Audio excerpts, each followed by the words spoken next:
Number one, you're walking on eggshells. You're in a relationship and you feel like everything you do, you have to tippy toe around and be careful what you say and watch yourself because you're walking on eggshells around this person. Number two, you disassociate as a survival mechanism. You check out your emotional responses to things. You don't have a normal, healthy emotional response to something that would be pretty big if you felt it, because you're checking out emotionally and disassociating from it in order to survive the relationship that you're in. Number three, you sacrifice your needs and your very self of who you are for the other person. You're bending, shaping, twisting the truth of who you are in order to please another person. You're taking care of their needs first. Number four, you have pain and health issues going on that weren't there before.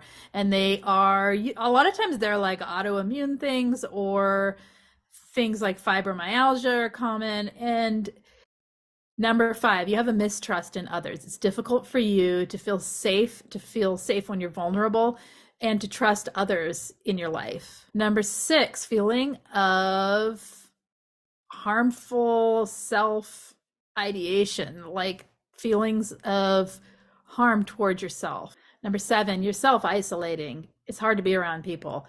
You may have been a social person, or you may be a very extroverted person who loves people around, and now you're not. Now you're just self-isolating. Number eight, you blame yourself. You blame yourself for the toxic things other people did to you. You see it like, well, maybe if I had just been better, maybe if I had just done this more, maybe if I had loved them better, maybe if I weren't so this or weren't so that. You're blaming yourself and taking the responsibility for the whole thing. Number nine, you self-sabotage. You self-destruct. Often the fear of waiting for the other shoe to drop or the rug to be pulled out from under you can cause us to self-sabotage sort of preemptively before it happens by life, if that makes sense. Or it's just this self-sabotaging mechanism that sort of takes over and puts us back in the state of feeling like we're in the toxic relationship. Number 10, you might even fear success. You might be waiting for that other shoe to drop, like I said, or you might be having this sense of impending doom every time you have something good happen in your life. Number 11, you're protecting the abuser.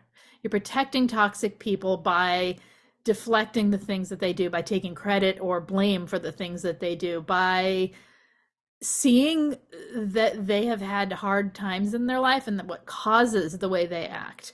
And you're protecting them by not allowing them to face the consequences of what they're doing. Number 12, the relationship that you're in lacks care, consideration, and kindness.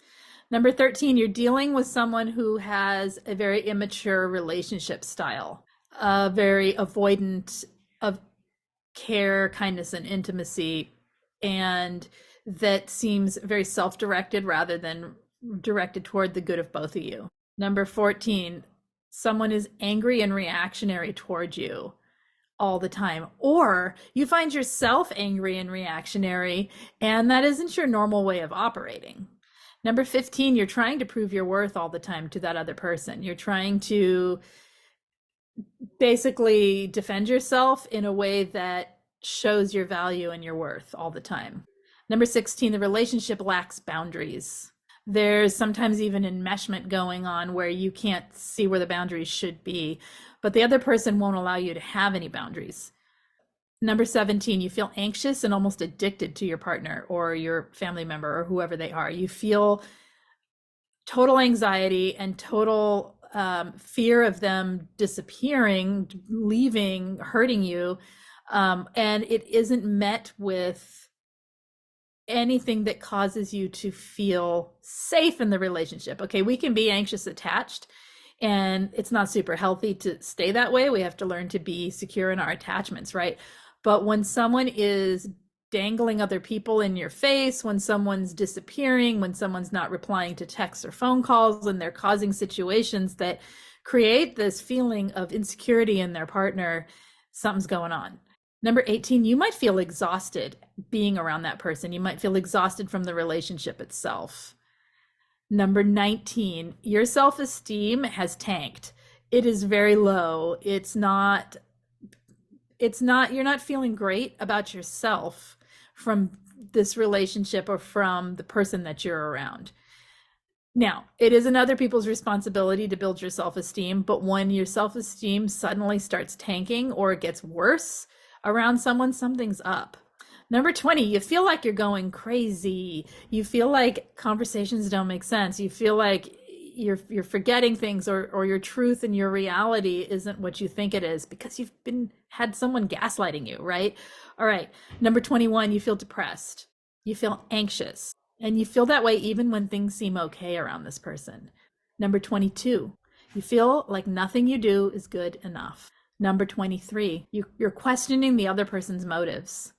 You're starting to see that their intention doesn't seem to line up with their actions or their words. It feels hollow when they talk to you and empty, and you're questioning what's actually going on. Number 24, you feel totally invisible in this relationship. You feel invisible in the world anymore, maybe. You do not feel like you're heard, like you matter, like anyone cares, and yet here's this other person in your life. Number 25, you always feel alone. In fact, when you're alone, you probably don't feel alone, but when you're with the person, you feel completely alone. That can happen too. Number 26, you are having difficulty making decisions. You never had this problem before, or maybe you did, but it's gotten worse. You're having difficulty making choices and decisions in your life. And number 27, you feel like your own feelings and emotions are invalid. So those are just some of the signs, 27 of them, that you may be in something toxic and what it might look like and how it might feel. Some of these signs are signs of a toxic person or a narcissist in your life. Others of these signs are things you might feel when you're in a relationship with someone that isn't exactly healthy. So all of these things are just signs of what's going on. Each of these things can be expanded into entire videos, right? And can be expanded into entire topics.